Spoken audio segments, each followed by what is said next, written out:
Hi, I am Emily, an autistic activist, here to introduce the Activate project, a project co-funded by Erasmus Plus and created by autistic individuals for autistic youth.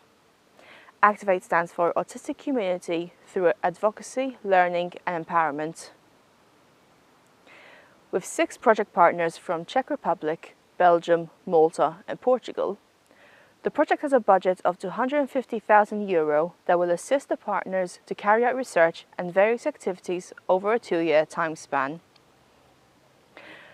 The project will develop a curriculum for an autistic advocacy school, empowering autistic youths with self-advocacy skills. Activate will be hosting Train the Trainers workshops to equip youths with the tools to effectively support and empower autistic youth, preparing them to become autistic advocacy school facilitators. Participants will then be able